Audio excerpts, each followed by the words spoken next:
Hello everybody, welcome to the Empressive channel. In this video, I want to talk about Monica's relationship with the rapper C-Murda and why she's invested in getting him out of prison. Now, several days ago, Kim Kardashian and Monica joined forces to advocate for the release of Corey Miller, who is also known as the rapper C-Murda. Now, Kim Kardashian has been one of those celebrities who has used her influence to seek justice for men and women who have been affected by the criminal justice system. And she has done a great job.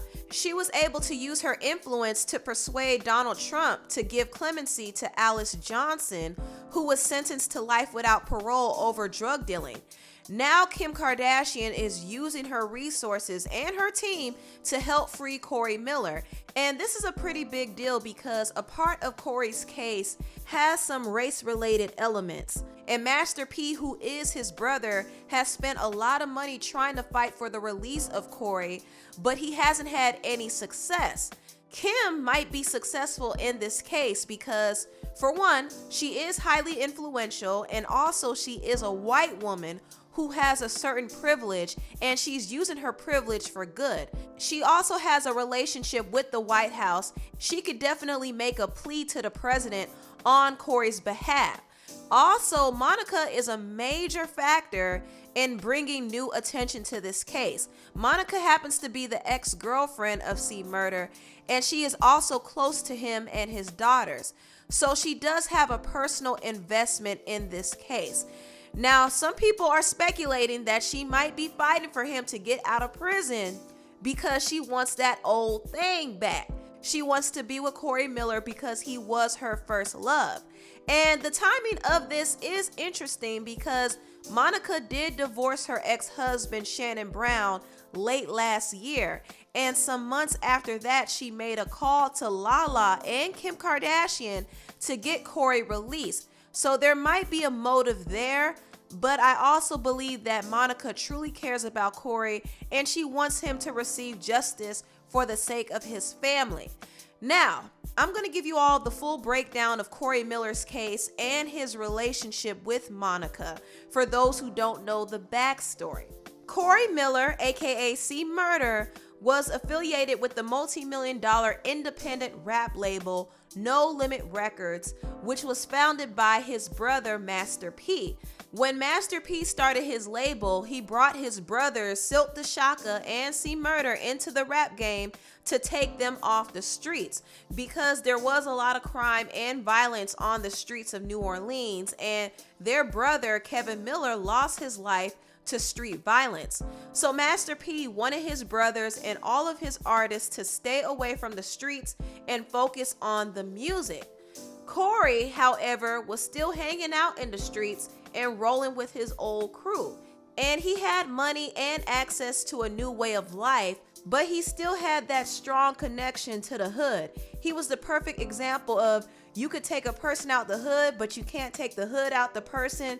That is who Corey Miller was. He had a lot of respect in the streets, but he was involved in some crime, and this is something that would affect his case later on.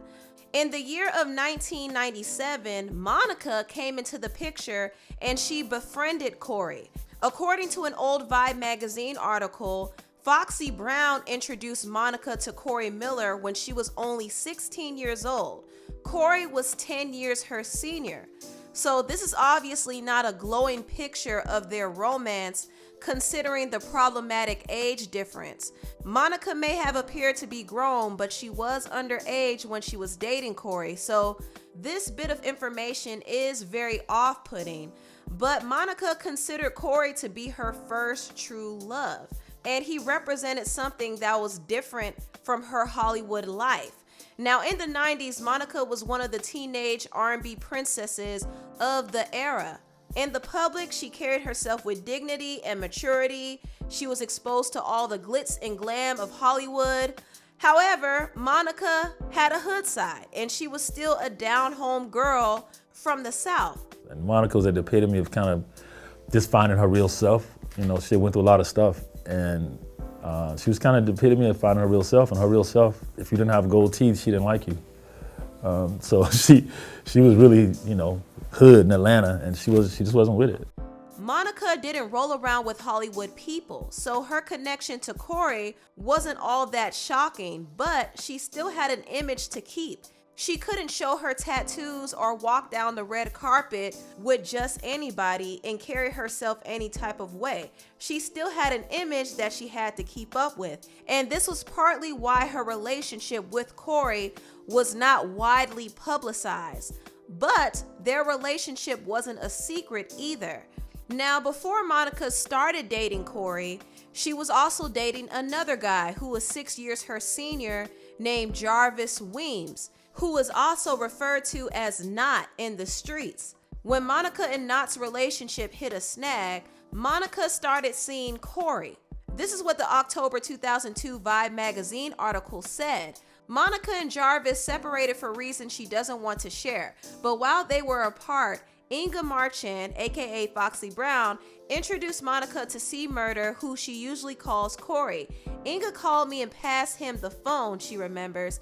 It was like I'd known him forever from that one conversation.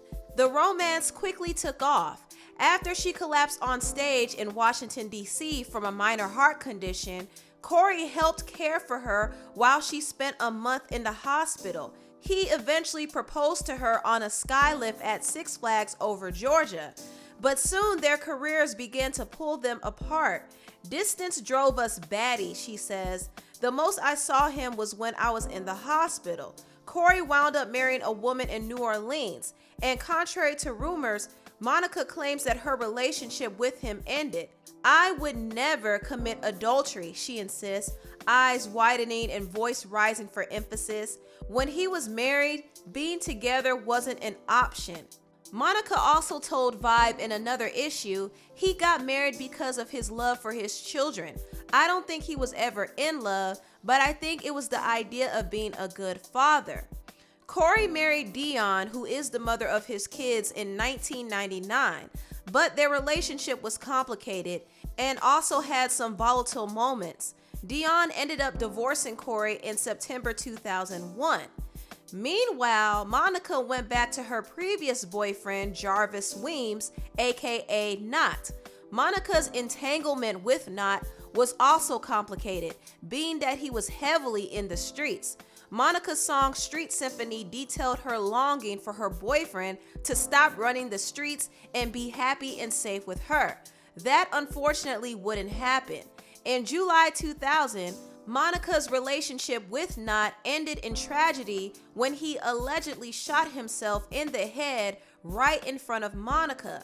The experience was very traumatic for Monica, but she did get a boost in strength when her friend Whitney Houston came down to Atlanta to console her. The traumatic experience also inspired Monica to create one of her signature albums, After the Storm. Monica also hinted about her love affair with Corey Miller on the album. Many people believe that her ballad, Should Have Known Better, was about her undying loyalty to Corey. In the song, she vowed that she would hold him down no matter if he was up or if he was down. Around this time, Corey was definitely down.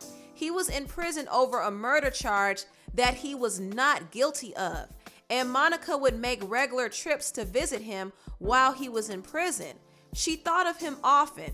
Also, in her music video, Love All Over Me, her love interest, played by the rapper Mano, wanted her to move on with her life and find someone else. And I thought this scene was a depiction of what Corey probably told Monica. Corey was in prison, and he wanted Monica to move on. Monica did move on.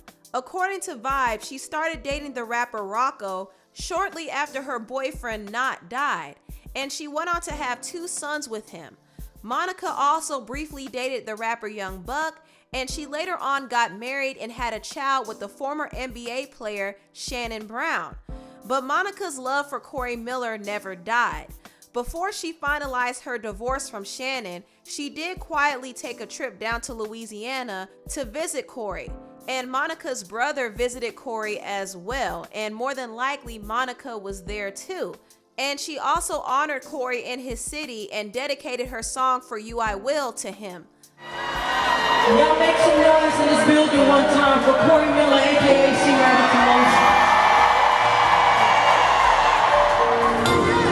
When you're feeling lost in the night, when you feel the world just ain't right, what you do? I'll be waiting, nowhere behind. Throughout the years, Monica has not only maintained a relationship with Corey, but she has also maintained a friendly relationship with Corey's daughters. Corey's daughters seem to admire and respect Monica because of the care she has for their father. And I do believe Monica has plans to get back with Corey as soon as he gets out. She's been on Instagram promoting free C-Murda merchandise, and she's been posting more suggestive pictures. And someone said, "Oh, since C-Murda is on his way home, you want to show out. Gotcha." And Monica responded and said, "Period." Another person said, "Not period, Mo. Laugh out loud, but you look good." And she replied back and said, "I mean," Monica's friend Candy even noticed and said, "I can't handle you being so grown right now. JK, you look amazing, sis." Monica said, "Me either, sis. I don't know what's gotten into me." Child, Corey has gotten into you, that's what. But anyway, that's pretty much the backstory of Monica and Corey's relationship. And there are some people who are not happy at the idea of Monica and Corey getting back together. And I'm going to talk about that a little later on in this video. But I first want to break down Corey Miller's case, because this is the case that Kim Kardashian's legal team is currently working on. One of the main things that affected Corey's case were the charges he received prior to the case. On August 15, 2001, Corey went to Club Rags in Baton Rouge, Louisiana, and security was trying to search him at the door, but he refused to be searched, and this escalated into a dispute. And Corey allegedly aimed his gun at the owner of the club and the bouncer, but he did not shoot. According to his lawyer, Corey's gun wasn't even loaded. More than likely, he did that as a scare tactic, but it backfired because he was charged with attempted murder and an illegal use of a firearm. The following year, in January 2002, Corey Miller went to another nightclub called Platinum Nightclub in Harvey, Louisiana. And there was a 16-year-old boy named Steve Thomas who snuck in the club, and he was rapping. And all of a sudden, a fight breaks out and a group of men surround Steve. And unfortunately, Steve gets shot and killed. Corey was blamed for Steve's death, even though he did not kill Steve. This man was demonized from literally the day he was arrested. The chief law enforcement officer of Jefferson Parish makes a statement to the police that this is a man who's living his name, C-Murda. I had no part of it. And once the shooting happened, I left along with 100 other people, and left, went about my business. 6 days later, Miller was arrested for the murder, although police possessed no physical evidence connecting him to the crime. The evidence that they had to lock me up was none. There's no evidence, no forensics, no ballistics, no gun, no nothing. Race does play a factor in a lot of these cases. You have prejudice in every department because people see these guys making a lot of money, driving a Mercedes-Benz that they could work 20 years and never get. After 10 years, a guy on the case that he didn't commit and they got cameras in the club, you got to let this man out because you know it's like they got witnesses saying it wasn't him who did this. You can look on the camera and see the person who did it. Why are you not arresting that person? Right. That's why he should be pardoned, because the evidence is there that he's innocent. Corey was charged with second-degree murder of Steve Thomas. He did plead not guilty, but because he already had a previous record, this affected his case. Not only that, his music and rap name was used to incriminate him as well. The system looked at him as a threat, and they wanted him off the streets and in prison. Authorities even pressured one witness named Kenneth Jordan to lie and say that Corey shot Steve Thomas. That's the type of corruption that goes on in the police department. The criminal justice system in Louisiana is extremely corrupt, and racism plagues the system as well. Just remember, this is the same state that allowed the Grand Wizard of the Ku Klux Klan, David Duke, to run for office. Meanwhile, there are innocent black people who are being locked up for crimes they did not commit. Another person who was locked up for a crime that he did not commit was Mac Phipps. Mac was Master P's artist, and Mac was accused of a shooting that he did not do. And the real shooter literally testified on camera that he was the one who did it, but the corrupt officers let him off the hook, while Mac was forced to serve 30 years to life in prison for a crime that he did not commit. And I do hope Kim Kardashian brings attention to Mac's case, because he deserves justice, and he also needs to sue the state for wrongfully convicting him. But anyway, back to Corey Miller. Corey was held responsible for the death of the 16-year-old boy Steve Thomas, and Corey wouldn't name anybody who he suspected might have done the shooting, so he took the fall for it, and he was sentenced to life without parole. He had a 10-2 verdict where 2 out of the 10 jurors said that he was not guilty, and in most states, a single vote to acquit is enough to prevent a conviction and cause a mistrial, but he was still given a life sentence. And right now he's in prison for a crime that he did not commit.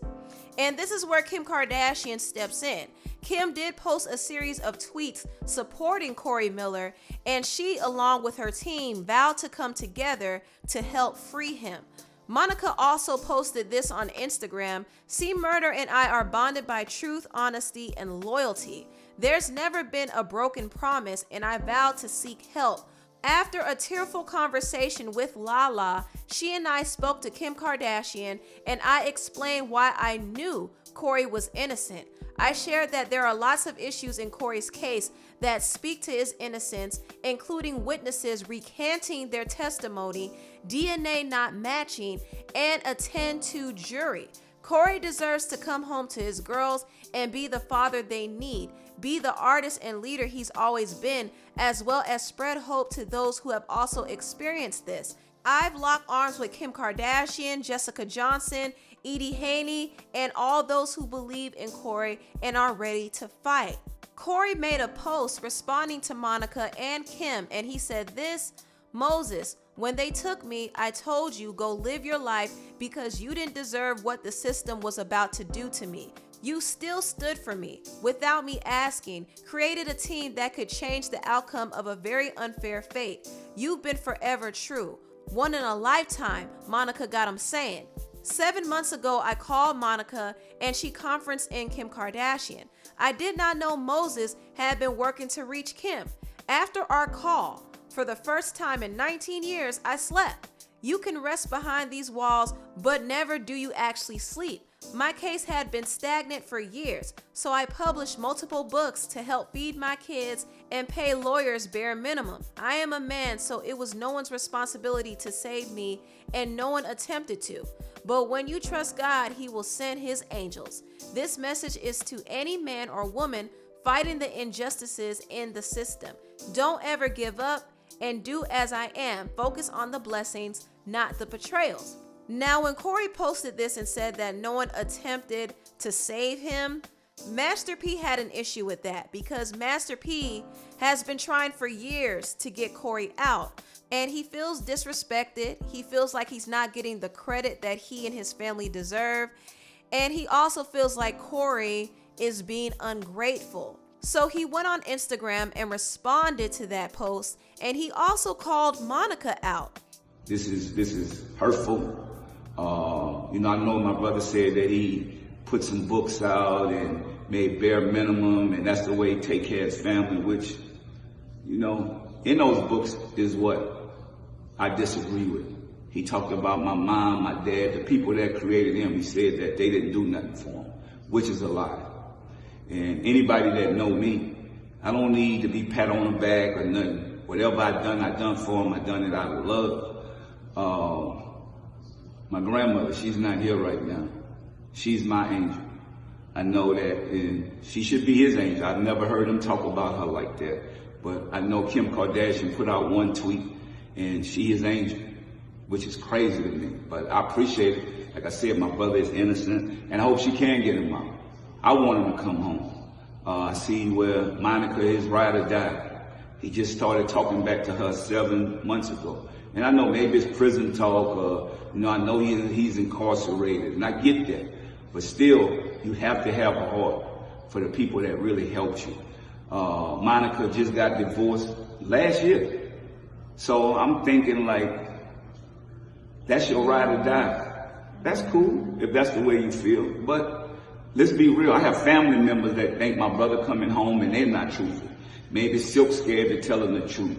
My sister, my aunties, uncles, everybody think that this man is coming on and he gonna get a settlement, he gonna take care of everybody. But the truth is, and I know the truth hurt, what did he do the first time he was home? Who did he help? Why do people owe him when his friends has him incarcerated? That's the real reason he's incarcerated. I changed my life and I left those same friends behind because they didn't want to do right. They wasn't on the same page I was on. So God said, you got to cut people off. You got to do the right thing. And this to my brother, if you sit in that cell, you got social media, you can see this, because I'm not coming to the jailhouse no more. I'm not getting filled on, motherfucker touching on my ass, doing the same thing, looking for, do I have something on me? No, I don't. I changed my life. My grandmother that's deceased now, they was touching on her every time she go down there, and people still ungrateful. My mom, my dad, my brothers, aunties, uncles, everybody get filled on. When you go to prison to go see somebody, you might not come home either. I'm not going through that no more for ungrateful people. So all y'all bloggers or whatever, y'all could understand one thing. The ATM, I'm pulling the plug off. Because people that's ungrateful and don't appreciate me, even my own family members, they'll forget. Because you could give people, they hit you. I'm an ATM, I get it. That's what I am. I'm an ATM and now I'm a square because I'm not in the hood. I'm only not in the hood because I did the right thing. And I changed, which everybody else could change. But when you go to the club and you convicted of a crime that somebody else commit because you with the wrong people, and then the people that's with you, you call them the cut boys, that's who taking care of your business while you locked up, they on the streets, and they all turned on you, and you say nothing about it, you never made a record about them, you never wrote a book about them turning on you. I mean, how is that real? How is that true? Because that's your word, true. They turned on you, bro. You could have been home with your family 18 years ago. I mean, how long Monica been knowing Kim Kardashian? You done did a hunger strike, everything, bro. This could have been done. If it's gonna happen, it's just not that easy. Man, Jimbo did 22 years and he said, cuz, guess why I came home? Because I used to be mad with you. The same way your brother is, but nobody telling him the truth. You paid for lawyers, you did all this stuff, we get it. But he said, guess what?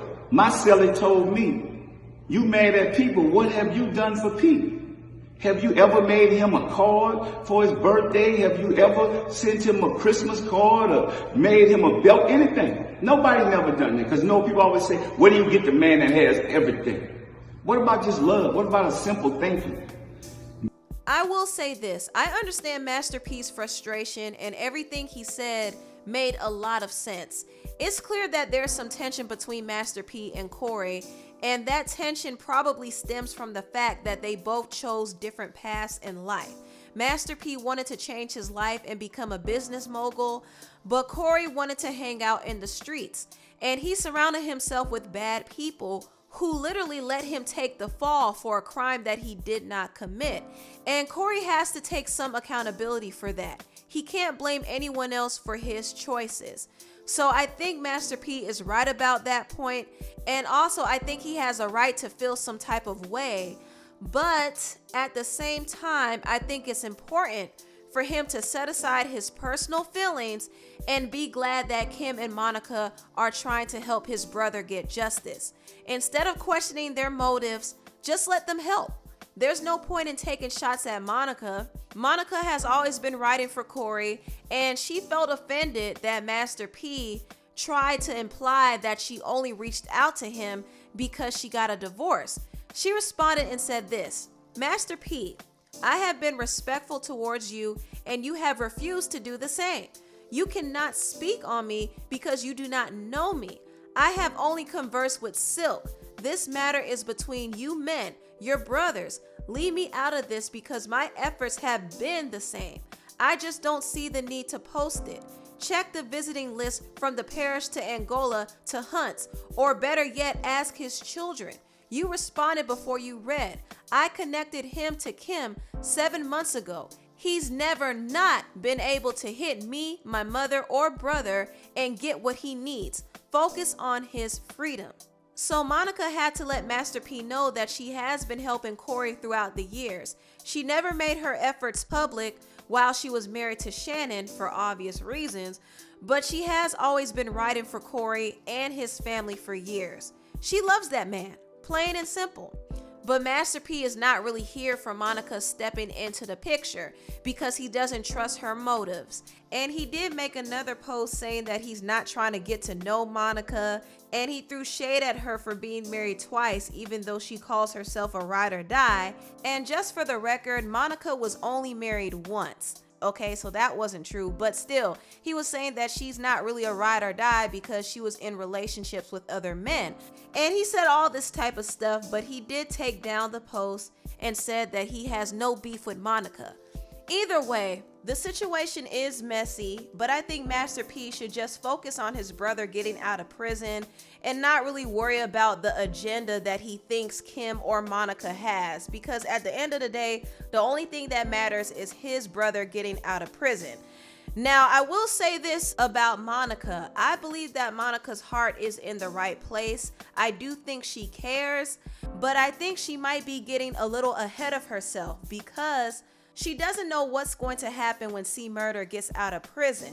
And I understand that he's her first love and she wants to relive that romance, but there are several things that she has to consider. For one, she has to be mindful of how her kids will feel about her bringing a new man into the picture, especially a man who just got out of prison.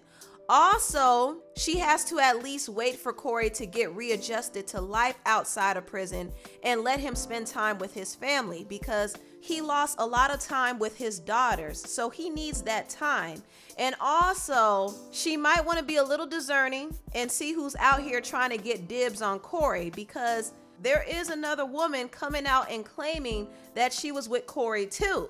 The Shade Room took screenshots of her saying this: didn't miss a weekend, didn't miss a call, didn't miss a payment. Monica who? We all have a story and he will forever be a part of mine. I don't remember Monica spending a dime, but P is gathering her trash self together. Where these guys be at when they saying they doing all this and that? Future, you remember how it all went down. All she did was finesse his kids and sneak to the prison, LOL. The lady was married, but y'all know how down I was. Let's be clear. I moved 4 minutes away from Angola prison. I'm realer than any man, or I guess she meant woman, you will ever meet. So as you all can see, this whole love story is turning into a hot mess, but from the looks of it, Corey plans on being with Monica when he gets out. So maybe he was just stringing this other woman along, but this story is still messy. And I think Monica should take some precautions before diving in head first. Anyway, tell what you all think about this video down below. Please like, comment, and subscribe and share this video if you care. Thank you so much for watching, and I'll see you next time. Bye.